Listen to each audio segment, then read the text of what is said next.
Hello and welcome to the listeners of the This Month in Fintech podcast. I'm so happy that you could all join us today. My name is Sasha Pilch and I'm delighted to interview our guest today, Diya Jolly, Chief Technology Officer and Chief Product Officer of Xero. So Diya, it's great to have you on the podcast. How are you today? Thank you for having me, Sasha. It's great to be here. And where in the world are you calling from today? I'm in the San Francisco Bay Area. I usually am on a flight. I live on a flight, but today I happen to be here. When I was doing the preparation with your comms team, they were explaining that because Xero is a New Zealand headquartered APAC company, you were often on a flight to Australia. I'm actually Australian, so I know that flight too well and it's really long. So, Yes. do you have any hot tips for jet lag? Hot tips for jet lag. I'm actually not that great at jet lag, except I do enjoy the flight because it is a flight at night. You can go to sleep, and then you can wake up and have a productive day. Yeah, true. There's no disruptions, like you're just in there for 17 hours. So, sounds good. My hot tip for jet lag is just get through it. Yeah, just survive. Me too. Great. So, for the listeners that don't know, Xero is a multi-billion-dollar public company, and it's a leader in accounting and fintech software for small businesses globally.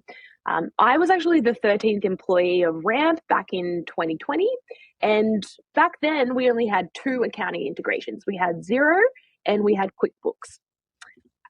Later, we added Sage and NetSuite as our customers started to grow and had those needs, and we went up market with customers. But I'd love to talk about how Xero fits into the space now in 2026. So for those listeners that are thinking about deciding between Xero and QuickBooks, what are the differences? What's the strength? Yeah, absolutely. That's a great question. Because from the outside, it all sounds like it's the same thing. So Xero really fundamentally today, in today's world, if you think about Xero, most software platforms are being changed dramatically because of AI and automation, right? And we're no different. We believe we can deliver a lot more value to our customers that are small businesses via using new technologies out there in the market. Now, a lot of companies are automating and providing individual agents to customers, and they then have to stitch all of this stuff together.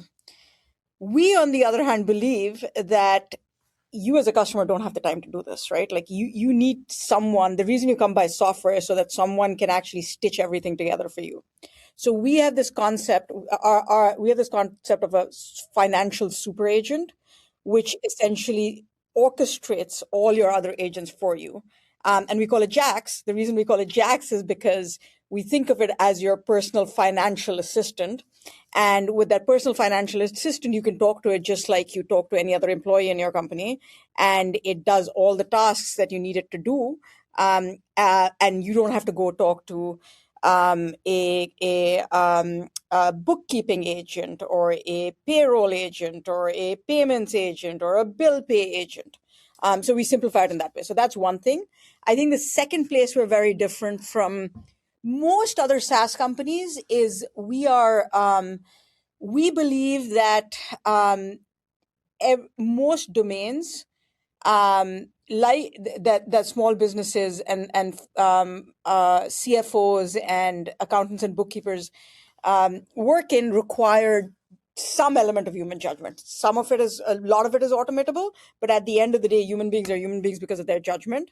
So the way we build our products or all our AI and automation product is to make it easy for a human being, make it transparent to a human being what has happened with the automation, why it has happened, and also make it easy for the human judgment to be applied as and where needed. So we'll either solicit the human judgment if there's human judgment needed, or we'll also take in the human judgment if the human being wants to override something. And it's built with that mindset, which is it's not just automated workflows, it's automated workflows that makes human beings better.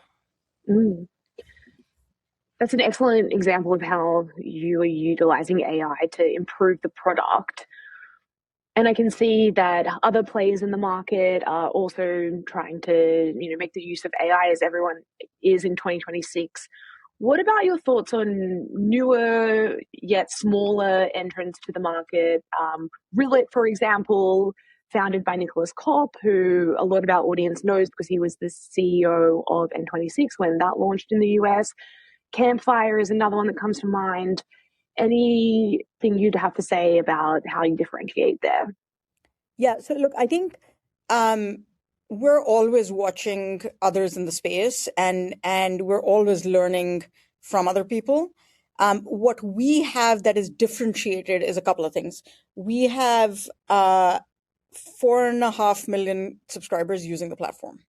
And in the world of AI, data is king. So the more data you have and the more data you can build agents on for your customers, the more complex agents you can build and the more accurate they will be. The other thing is we also have domain knowledge, deep, deep years of domain knowledge, right? And that also helps you shape agents much more deeply, because think about this. The reason you don't go to a horizontal LLM like a chat GPT to do your accounting and bookkeeping is because the rules are complex. Even for LLMs, the rules are complex and there is judgment required in the rules. We have 4.5 million customers that have been using us forever, have been telling us what judgment they're taking. So we have all of that data to build on. And then the other thing I would say is, it's actually funny. I tried to start my own bookkeeping / payments type company after I left Okta. And I quickly realized that, and AI just LLMs had just come out, and I'm like, we should be able to use this to turn everything around. And I quickly realized data is a huge advantage in the space. So I'd say that's really how we think about it. How do we learn from people who are using it, our customers, and then how do we use AI to make that better? Exactly, yeah, and especially with LLMs learning with all of the data and experience that they've had as an input, so it makes total sense as to why Xero is a leader. And you're definitely a leader in regions like APAC. You're founded in New Zealand. Can you talk to me a little bit about what's next for the regions that you're going to tackle and be the dominant player in? Yeah, absolutely. So look, I think what Xero has been known for is its customer centricity and its really simple and easy to use interface in all the countries that we're in. It's easy to use, yes, yet it's a end-to-end fulfilled, it's an end-to-end complete financial platform with bookkeeping, tax, and compliance, payments and payroll. When you think about what we're looking at in the future, it's a few things. Look, our customers' needs do keep deepening and changing. So we've said we are going to focus on three key markets, which is Australia and New Zealand, US and UK, right? And really, it's not that we can stop building. Customers need more things. Regulations change. New forms of paying people come out. So payroll, more innovation happens. So how do we keep deepening for our customer need set and expanding the types of customers we can serve to some extent, right? We are very good in certain segments and verticals. There are other segments and verticals we can build for. But I think that is one aspect of it. I think the other aspect of it just is, can you just rethink software right now with all that's happening, right? And this is where I talked about a bunch of this is where I talked about this is what I was referring to when I talked about AI changing how software works. So rethinking what software means and how much more value it can deliver to our small businesses. For example, we just launched auto bank reconciliation, and that saves customers 22 hours per month. That's 4 to 5 hours per week. That's 5 hours per week. That's crazy, right? Wow, that's huge. Think about these small businesses or accountants or bookkeepers who are so time strapped, right? So now you can bring technology to bear that actually gives them time back, whether they want to use it for growing their business, whether they want to use it for other things. It gives them like their evenings, their weekends back. So that I think that is what the next generation of innovation would be around. Excellent. So important for these small businesses to have time back in their day. And with you talking about these priorities for Xero, it's probably a good segue to talk about the dual role that you have as both chief product officer and chief technology officer. How did this come about, and what's your secret to time management? Um, how did this come about? I actually think the world is moving more and more to a combined role, to be honest. And the reason is because uh, if you have one person that can arbitrate, if you have one person that understands both, it reduces a lot of the friction. And then if you can have one person that arbitrates across what to build and how to build it, it just makes decisions move faster in the org. It makes spinning happen less, like when different teams spin. And it just, I think, leads to a better outcome. The trick, though, is you need to have a product leader who's quite technical, and you need to have a technical leader who's very customer and product focused. So, but I think as time goes on, as AI is making it easier to write applications, it's not making it easier to write every kind of software, but it is making it easier to write applications. I think you will see more and more of the combined role. Um, in, in terms of time management, honestly, I think there are a few different frameworks or a few different things. One is like, I'm blessed that I have an absolutely amazing team, right? So they're the ones that really do a lot of the work. I think the second thing is um, I keep my focus on the top 3 or 4 things. I decide at the start of every week what are the 3 things that I'm going to absolutely do this week that are most important to move the business, and then I have it at a month level. I have it at a weekly level. And so I make sure I have time blocked out on my calendar for that.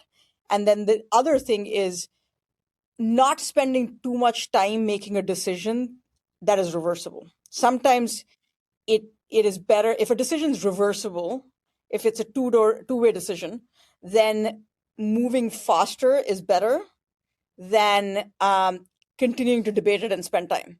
If it's a one-way door, then you need to spend the time and the effort. But even in a one-way door, can you get your team to construct experiments that give you an early signal so you don't end up spending too much time spending on it?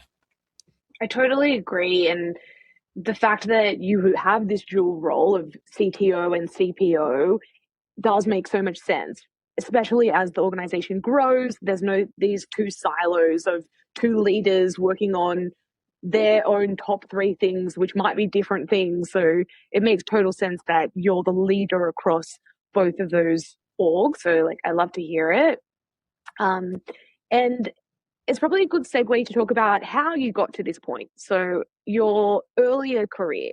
So you started at McKinsey on the grad program, and you then went to Microsoft, where you led bringing live TV to Xbox. In 2008, you joined a pre-revenue startup called Freewill, which you successfully scaled and sold to Comcast. We've got a lot of listeners that are either working for a very early stage company or working for a large corporate and thinking about making the jump to a startup. So we'd love your insights on that experience. Sure. So I was relatively early in my career. I was part of a team that scaled it. I think the founders of that company get a lot of credit. They were for scaling and selling it. I think the way I would think about decisions in your career, very early in my career, I made a choice to always chase learning and growth. Not brand names, not what's hot, but learning and growth. I actually had a role outside once I graduated from business school from one of the hottest companies in the Bay Area. I'll leave them nameless. And I decided not to take it because the role that they were giving me just did not have I just didn't think I would learn. Mm-hmm. And instead went to Microsoft. So I think that is one thing. I think in terms of, I believe you should jump across companies of different sizes and domains. If you look at my background, most people are either B2B people or B2C people, or they are fintech people, or they are consumer, like consumer platform people, I've always jumped around because I believe that different domains have learning for across each other. So if you're thinking about your career and your early stage, what I would say is seek out experiences where you can learn both from the content of the role as well as the people around you, and constantly put yourselves in roles that make you uncomfortable, where you think you're going to fail.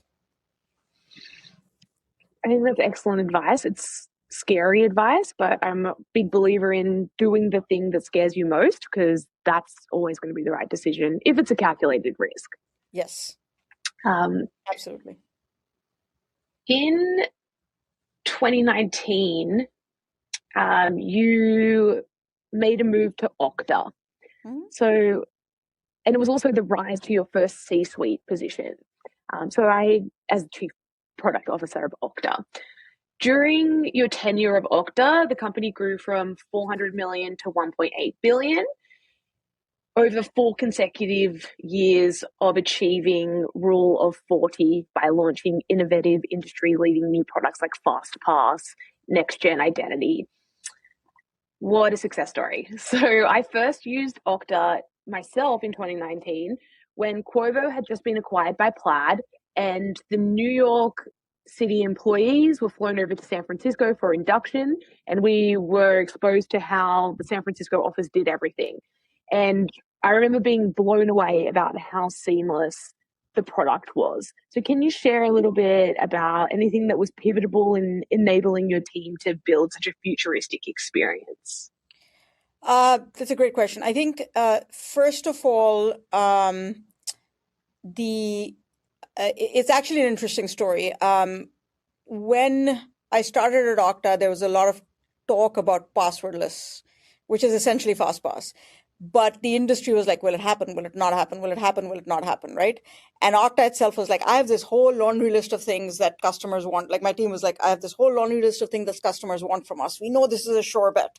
This is definitely going to happen. So should we spend time on that? That's so hard to do. It'll take away from all of these.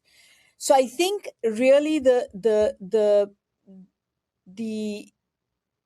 lesson here is you're not always building a product is part science but part art, right? And part data and part and logic and part gut.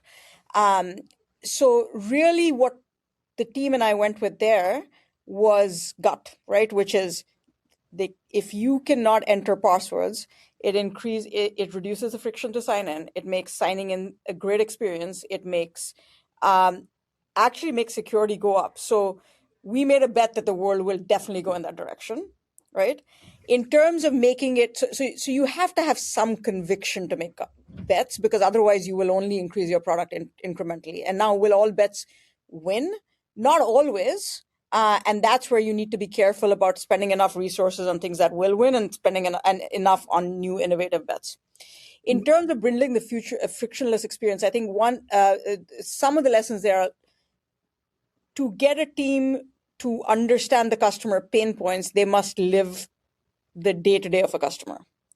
The team must unite on a common mission. So how do you do that? You build a vision together and a mission together, and then you talk about it and you talk about it and you talk about it till it becomes second nature. And then really a lot of teams get stuck in, I am going to wait till I have the perfect product. It took 3 years for, I'd say, to get FastPass to perfection, right? And probably after I left. So keep iterating, launch the first thing. You can have a vision that you want to get to, but then don't get blocked by trying to launch your holistic vision. Break it up into simple steps that you can launch for customers, learn from them and iterate, because I guarantee you, no matter what your vision was, your customers are going to tell you what it really needs to be. And such great advice. Like when I worked for big banks, I used to see millions, billions of dollars be put into products that were built in a silo, and then they'd launch it to the market and then no one wanted it. So I'm a big believer in this, like fail fast, fail often, test and learn. That's a really key point that you mentioned, which was not having to enter a password is less friction. But then there's that, paradigm of, do we increase friction to decrease fraud? So was that one of the things that you proved with the fast iteration, that actually not having to enter a password is safer, even though it's less friction? Exactly. That's a very, very good question.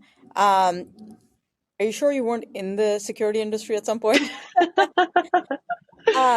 So yes, I think the hypothesis was biometrics or your fingerprint or your Face ID is inherently harder to phish, right? It's inherently harder to copy, but it needed to be proven.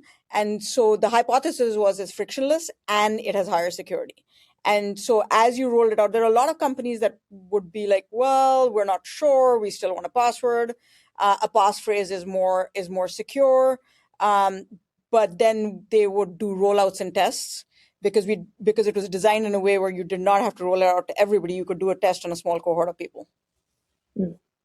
And then the data spoke for itself, and your Exactly. hypothesis was proven. Exactly. I've just realized I've skipped over a big chunk of your career, which I'm actually very excited to double click on. So you spent 8 years at Google's Mountain View office. What was that like in that heyday of Google? Like, do you have any stories from Google that you're okay to share? Heyday of Google. Yeah, I mean, Google was an amazing experience. I generally say I grew up at Google and learned most of what I learned in product leadership. In the innovative part of product leadership at Google, I learned a lot on business discipline after as well. I think really the things that I learned was like, how do you actually think about the customer, put yourself at the center of the customer? How do you use both data, because Google has a ton of data, but also data doesn't always tell you what somebody wants, because who would have imagined, like if you told me I'm going to chat into a chat box 6 years ago, I'd be like, what are you talking about? So often you don't, like, it's the coming together of technology, intuition, and data that really tells you what customers can do. And getting the reps to do this with people that are like world class at this at scale, and innovating with them at scale. That is what Google was. It was a startup. It was like a startup, even though it was gigantic. Um, Stories. I think I don't have stories, but I'd say most of my closest professional friends to date have now been out of Xero or out of Google for 7 years. I was there for 8 years. They're still people from Google. They're still It's my really, closest friends. So it was a very tight knit community that really helped. Uh, that really just that really just thrived on innovation and launching things that solve people's pain points. it's so special when that happens, like when you're really in flow state and enjoying your job so much that those people become your best friends. Like, I still have some of my best friends from Quovo and Plaid. They're coming to my 40th this year, so um, I feel really grateful that I got that experience, and it sounds like you had a great experience at Google too, which is lovely. We are kind of coming up on our time together, so I wanted to ask you a bit of a fun question. What are your favorite books? So personal, and it can be fiction or non-fiction, and a professional one. That's a good question. So on personal, I would say uh, it still is. I was trying to see if I've used this a few times, but I was trying to see if anything else, if anything else would take its place. But there's a book called The Accidental Superpower that talks about how the U.S. Oh. came to be the country it was, with the amount of innovation, with the amount of wealth creation, to be honest. And Mhm. I don't think I had ever thought about how geography uh, impacts the destiny of a nation. And that Mhm. is what it talks about, primarily, which is how geography and then the people that gravitated towards that geography is really what led the US to be the US. And so that was a very intellectually interesting book that has nothing to do with the world I live in. On the professional side, um, there are two books. I'll pick one because I can't remember the name of the other. But it is really the power of mathematical thinking, right? Which Mm. is when things are ambiguous, when you don't know what decision to make, how can you put measurement um, to help guide you? So, for example, right now we're trying to figure out if we want to um, make a decision about building a certain product. And there are about as many opinions on whether we should build it or not build it as there are team members, to be honest. And so, in a situation like that, how do you actually go, okay, here's the metrics we want to meet, and then what is the smallest possible experiments that lead to understanding if those metrics are correct or not? That's really kind of along the lines of what that book explains. I think that's one of the reasons why I'm living here in the US rather than all the way over in Australia. But yeah, definitely interested to learn more about that. So thanks, Dia, for sharing those. Okay, so we're nearly at the end. Is there anything that you want to share with the audience before we wrap up? I would say the following for anyone that is thinking about being in the fintech industry, for anyone that is thinking about building products or using products in this in over the next 10 years. Um, I think where the world is going to go to, or I believe where the world is going to go to, I feel pretty confident about this, is that software will start doing more and more for you and will start becoming more and more um, of your junior assistant. This is not revolutionary, but what will happen is that users will want an interconnected experience. They will not want um, they will not want a ton of software all over the place. They will not want a ton of agents all over the place. So what you will see is, especially in fintech, you will see the financial stacks begin to collapse and financial horizontals beginning to come up. And you're already seeing this. I mean, this is one of the reasons we acquired Melio, is because we felt you can't be a financial platform of the future without actually having bill pay and having the best bill pay capabilities. The other thing I think you'll see is that you not only is software helping you do stuff, it is also making it easier for you to get more intelligent.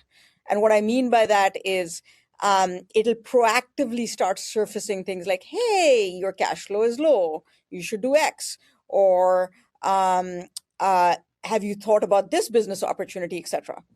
And then the final one, and I'd say this is my belief, is you're not just going to experience financial products within a financial UI anymore. So Mhm. what LLMs have done is it's made us be able to converse to software kind of like we converse to human beings. So why can't I converse with Xero over a text? Why can't I converse with Mm. Xero over WhatsApp? Why can't I be in my Gmail and send Xero an email asking it what to do? So I think you're going to see more and more federated um, uh, software experiences from software products that may not be in their existing UI. Mm. I think that's great because there are so many times in our, life right now where we're like, oh, I'll have to get back to you when I'm at my keyboard. Yeah, But why? Like, that's just slowing things down when it exactly. could be like a very ubiquitous experience. So I'm excited for that. That sounds great. Okay, well, we're at time now. So I'm thrilled to have had you on the podcast, Dia. Thank you so much. It's been wonderful getting to know you. You've got a very inspiring story. And to our listeners, you can find us wherever you get your podcasts. Please give us a review or subscribe. We'd be so grateful for that. Okay, Thank thanks you so much. everyone. See you next month.